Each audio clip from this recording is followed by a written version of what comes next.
Hello friends, welcome to the Kendra academy. Friends, आज इस session में हम लोग बीपीएससी टीआरई 4.0 यानी बीपीएससी टीचर 4.0 न्यू वैकेंसी 2025 के लिए हम लोग जीव विज्ञान से रिलेटेड यानी बायोलॉजी से रिलेटेड सभी महत्वपूर्ण प्रश्नों को जो केवल वीवीआईपी क्वेश्चन है उन्हीं को आज इस सेशन में डिस्कस करेंगे।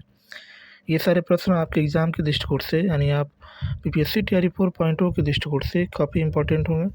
इसको ध्यानपूर्वक पूरा ज़रूर देखिएगा। जो लोग पहली बार चैनल पर आए होंगे तो चैनल को सब्सक्राइब कर लीजिएगा और बगल में बेल आइकन का निशान है उसे ज़रूर दबा दीजिएगा ताकि आपको रेगुलर अपडेट मिलता रहे। तो चलिए फ्रेंड्स, बिना देरी के हुए सेशन को स्टार्ट करते हैं। एक बार प्लीज़ पहले लाइक कर दीजिएगा और जब पूरा सेशन देख लीजिएगा तो कम से कम इसे एक ग्रुप में ज़रूर शेयर कर दीजिएगा। तो चलिए शुरू करते हैं।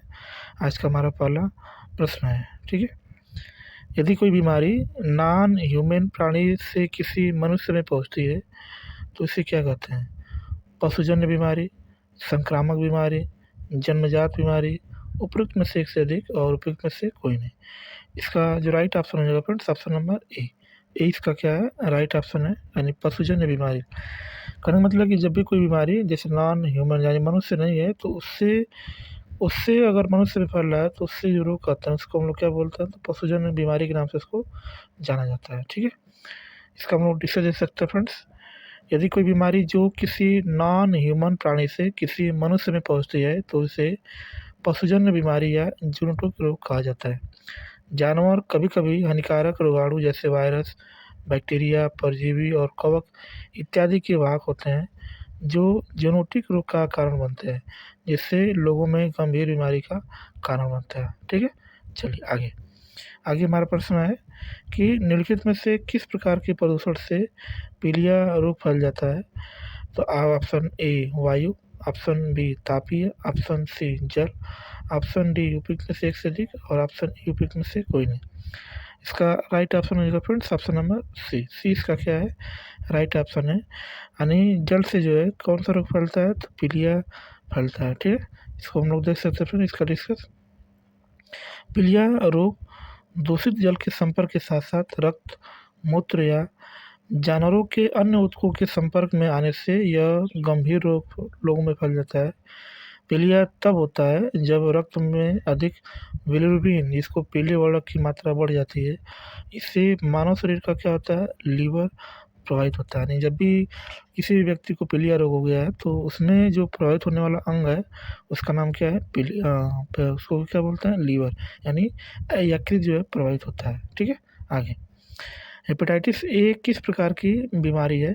ऑप्शन ए भोजन संदूषण, ऑप्शन बी जल उत्पन्न बीमारी, ऑप्शन सी वायु उत्पन्न बीमारी, ऑप्शन डी उपयुक्त में से एक से अधिक और ऑप्शन ई उपयुक्त में से कोई नहीं।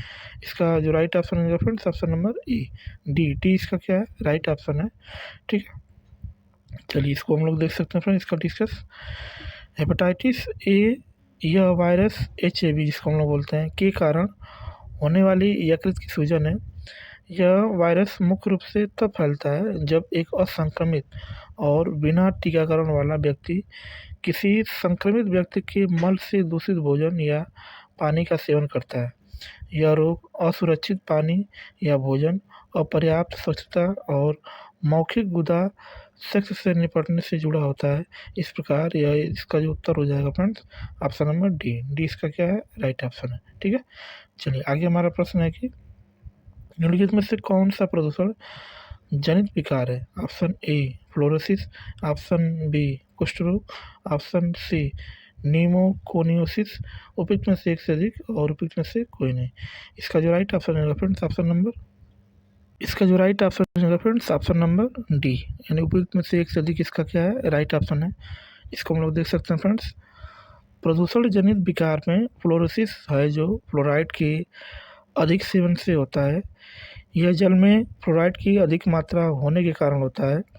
नीमोकोनिसिस इसे ब्लैंक रंग रोग कहा जाता है क्योंकि यह कोयले की धूल में सांस लेने के कारण होता है। जबकि कुष्ठ रोग प्रायः माइक्रोबैक्टीरिया लेप्रे या लेप्रोमाइटोसिस के कारण होता है। इस प्रकार इसका जो विकल्प हमारा सही होगा उसका ऑप्शन नंबर क्या है? डी इसका क्या है? राइट ऑप्शन है, ठीक है। चलिए आगे हमारा प्रश्न है, अपच का उपचार करने के लिए निम्न में से किस औषधि का उपयोग किया जाता है? प्रति अम्ल का, प्रति जैविक का, पीड़ाहारी का और उपयुक्त में से एक से अधिक। और ऑप्शन नंबर ए की बात करेंगे तो उपयुक्त में से कोई नहीं। इसका जो राइट ऑप्शन है फ्रेंड्स, ऑप्शन नंबर ए, यानी प्रति अम्ल का अम्ल क्या करता है, यूज करता है जब अपच हो जाता है तो। ठीक है। अपच आमतौर पर एसिड रिफ्लक्स के कारण होता है, जो एसिड पाचन, रस, एंजाइम या भोजन सहित पेट की सामग्री के अन्न प्रणाली में वापस चले जाने से होता है। इसके इलाज के लिए एंटी एसिड यानी प्रति अम्ल का क्या करता है, उपयोग किया जाता है। ठीक है। आगे आगे हमारा प्रश्न है कि काले फेफड़े का रोग संबंधित है, किससे संबंधित है? किसानों से, कोयला खनिकों से, कपड़ा उद्योग श्रमिकों से, उपयुक्त में से एक से अधिक और उपयुक्त में से कोई नहीं। इसका जो राइट ऑप्शन है friends, option number B. B इसका क्या है, राइट ऑप्शन है, यानी कोयला खनिकों से जो है ये जो है ये रोग संबंधित है। ठीक है। आगे इसको हम लोग देख सकते हैं फ्रेंड्स। कोयला खदानों में काम करने वाले लोगों में काले फेफड़े का रोग, जिसको ब्लैक लंग्स डिसीज कहते हैं, सामान्य है। इसे निमोनोकोरियोसिस के रूप में भी जाना जाता है। यह रोग तब होता है जब कोयले की धूल अंदर होती है। ठीक है। धूल की क्या होती है, अंदर होती है। ठीक है। आगे आगे हमारा प्रश्न है, मस्तिष्क के कौन से भाग रक्तचाप को नियंत्रित करते हैं? ऑप्शन ए रीढ़ की हड्डी, खोपड़ी, हाइपोथैलेमस। ऑप्शन बी कॉर्ड, खोपड़ी और cerebrum. Option C pons, medulla और सेरिबलम। उपयुक्त में से एक से अधिक और उपयुक्त में से कोई नहीं। इसका जो राइट ऑप्शन है फ्रेंड्स, ऑप्शन नंबर सी। सी इसका क्या है, राइट ऑप्शन है, यानी पोन्स, मेडुला और सेरिब्रम जो है ये क्या करते हैं, तो रक्तचाप को क्या करते हैं, नियंत्रित करते हैं। ठीक है। इसको हम लोग देख सकते हैं। मानव का मस्तिष्क अग्र, मध्य तथा पश्च मस्तिष्क में विभाजित होता है। अनुमस्तिष्क, पोन्स तथा मेडुला मानव के पश्च मस्तिष्क के भाग होते हैं। मेडुला मानव मस्तिष्क का वह भाग है जो कि अनैच्छिक क्रियाओं को नियंत्रित करता है, जैसे हृदय का धड़कना, रक्तदाब को नियंत्रित करना, पाचन करना, खांसना, छींकना, लार आना, निकलना, उल्टी होना आदि। यह मस्तिष्क का अंतिम भाग है जो कि मेरुरज्जु से क्या होता है, जुड़ा होता है। ठीक है। आगे आगे हमारा प्रश्न है कि ट्रैकोमा रोग का संबंध किससे है? फेफड़े से, कान से, आंखों से, उपयुक्त में से एक से अधिक और उपयुक्त में से कोई नहीं। इसका राइट ऑप्शन है फ्रेंड्स, ऑप्शन नंबर सी। सी इसका क्या है, राइट ऑप्शन है, यानी जो ट्रैकोमा रोग होता है ये आंखों से रिलेटेड है। ठीक है। इसको हम लोग देख सकते हैं, इसका डिस्कस। ट्रैकोमा रोग आंखों से संबंधित है, जो क्लैमाइडिया ट्रैकोमेटिस नामक जीवाणु से होता है। यह बीमारी वहाँ पनपती है जहाँ पर जल अभाव, अस्वच्छता एवं मक्खियों का प्रकोप होता है। यह संक्रमित मक्खियों एवं व्यक्तियों के संपर्क से फैलता है। ट्रैकोमा दुनिया भर में अंधेपन का प्रमुख कारण है, यानी इससे आप क्या हो सकती है, तो आंखों की रोशनी भी इससे जा सकती है। ठीक है। आगे माइपिया वह बीमारी है जिसमें व्यक्ति देख नहीं सकता है। तो माइपिया का मतलब होता है कि इसको हम लोग निकट दृष्टि दोष बोलते हैं। और इसका मतलब क्या होता है, तो इसमें ऑप्शन देख सकते हैं फ्रेंड। इसका दूर की वस्तुएं स्पष्ट रूप से मतलब दिखाई नहीं देती है। पास की वस्तुएं तथा दूर की वस्तुएं स्पष्ट रूप से। उपयुक्त में से एक से अधिक और उपयुक्त में से कोई नहीं। तो प्रश्न हमारा क्या पूछ रहा है, जिसमें व्यक्ति नहीं देख सकता है माइपिया में, तो व्यक्ति क्या करता है, दूर की वस्तुओं को नहीं देख सकता है। और इसके उपचार के लिए जो हम लोग अवतल लेंस का यूज किया जाता है। ठीक है। और इसको हम लोग क्या बोलते हैं, निकट दृष्टि दोष बोलते हैं। ठीक है।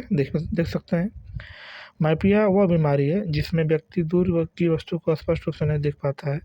इसे निकट दृष्टि दोष भी कहते हैं।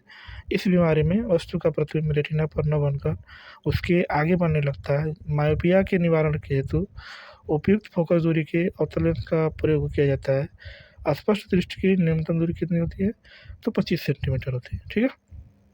आगे आगे हमारा प्रश्न है, वेक्टर टीके प्रतिरोधक शक्ति प्रदान करने के लिए कैसे काम करते हैं?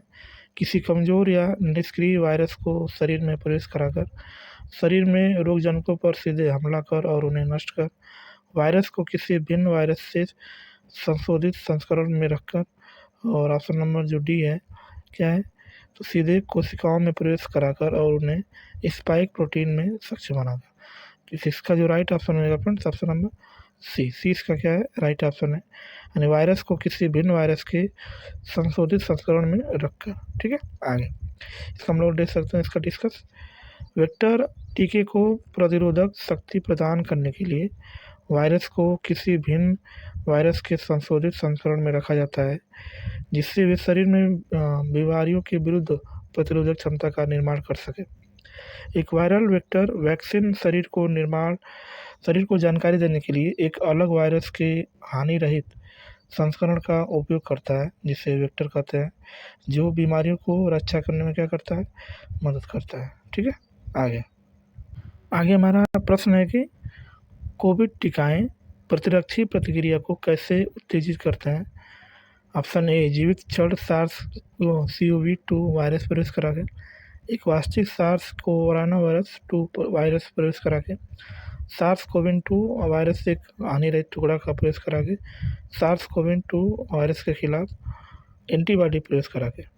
इसका जो राइट ऑप्शन है फ्रेंड्स ऑप्शन नंबर ए, जीवित क्षीण SARS-CoV-2 वायरस करा के प्रवेश करा के जो है इसको क्या करते हैं, प्रतिरक्षी प्रतिक्रिया को उत्तेजित करता है। ठीक है, आगे इसका हम लोग देख सकते हैं इसका डिस्कस। कोविड टीकाएं प्रतिरक्षी प्रतिक्रिया को जीवित क्षीण SARS-CoV-2 वायरस प्रवेश करा के उत्तेजित करते हैं।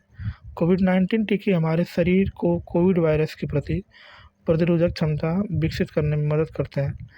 टीकाकरण के बाद शरीर में मेमोरी टी लिम्फोसाइट्स के साथ साथ भी लिम्फोसाइट की आपूर्ति भी बची रहती है, जो याद रखेगी भविष्य में उसे वायरस से कैसे लड़ना। ठीक है, आगे हम लोग इसमें देख सकते हैं, टीकाकरण के बाद शरीर की टी लिम्फोसाइट्स और बी लिम्फोसाइट्स का उत्पादन करने में आमतौर पर कुछ सप्ताह लगते हैं। सभी प्रकार के कोविड-19 टीके हमारे शरीर को उस वायरस को पहचानने और उससे बचाने में मदद करने के लिए प्रेरित करते हैं, कोविड-19 का कारण बनता है। ठीक है, आगे हमारा प्रश्न है, निम्नलिखित में से सही जोड़ा सम्मिलित करना है।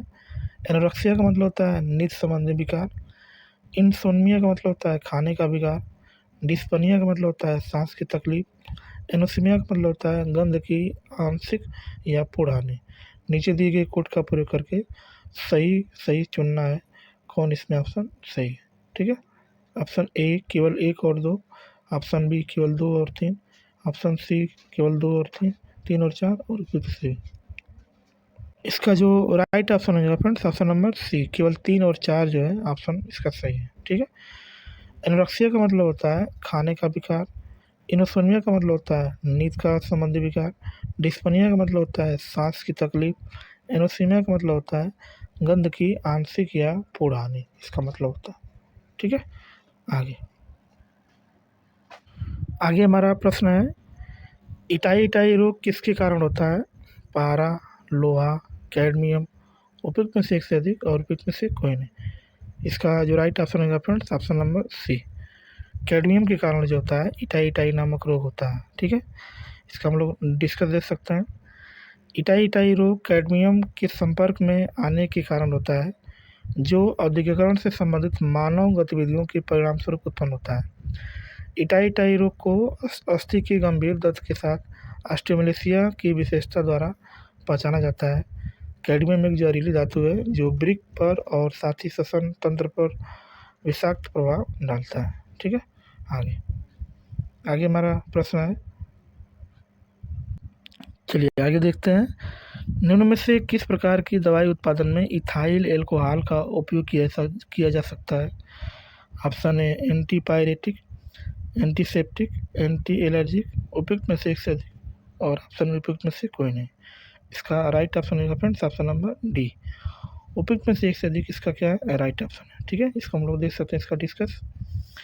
इथेनॉल का उपयोग फार्मास्यूटिकल्स, प्लास्टिक, लेकर आदि उद्योगों में विशेष रूप से किया जाता है।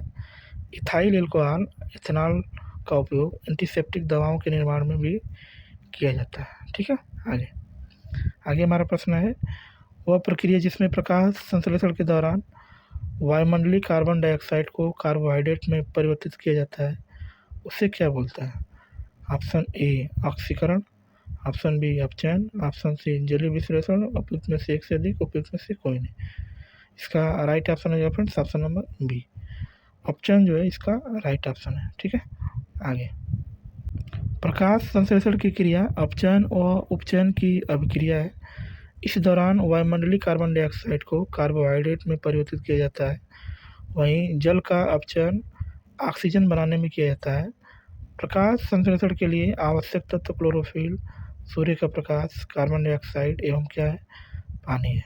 ठीक है, आगे आगे हमारा प्रश्न है कि केंचुए में कितने पार्श्व हृदय होते हैं? 6, 8, 12, उपयुक्त में से एक से अधिक और उपयुक्त में से कोई नहीं। इसका जो राइट ऑप्शन हो जाएगा फ्रेंड्स ऑप्शन नंबर इसका क्या है, तो बी सही है, यानी ऑप्शन क्या है, तो बी इसका क्या है, राइट ऑप्शन है फ्रेंड्स। 8 जो होते हैं पार्श्व हृदय होते हैं। ठीक है, इसको हम लोग देख सकते हैं इसका डिस्कस। केंचुए में कुल 5 जोड़ी हृदय होते हैं, जिनमें एक जोड़ी पृष्ठीय हृदय, 4 जोड़ी पार्श्व हृदय शामिल है, अतः केंचुए में कुल 8 पार्श्व हृदय पाए जाते हैं। प्रत्येक पार्श्व हृदय शरीर के 7वें, 9वें, 11वें और 13वें खंड में मौजूद होता है। पार्श्व हृदय शरीर में रक्तचाप और परिसंचरण को बनाए रखने के लिए क्या होता है, जिम्मेदार होता है। ठीक है, आगे आगे हमारा प्रश्न है, भारतवर्ष में वनस्पति एवं जीवों की कितनी प्रजाति पाई जाती है? ऑप्शन ए 21,000 प्रजाति जीवों की एवं 47,000 प्रजाति वनस्पति की, 70,000 प्रजाति जीवों की और 50,000 प्रजाति वनस्पति की, 50,000 प्रजाति जीवों की एवं 40,000 प्रजाति वनस्पति की, उपयुक्त में से एक से अधिक, उपयुक्त में से कोई नहीं। इसका जो राइट ऑप्शन है फ्रेंड्स ऑप्शन नंबर ए, 81,000 प्रजाति जीवों की और 47,000 प्रजाति जो है किसकी पाई जाती है, तो ये जो हमारे होते हैं प्रजाति वनस्पति की। ठीक है, भारत विश्व के 12 प्रमुख जैव विविधता वाले देशों में एक है।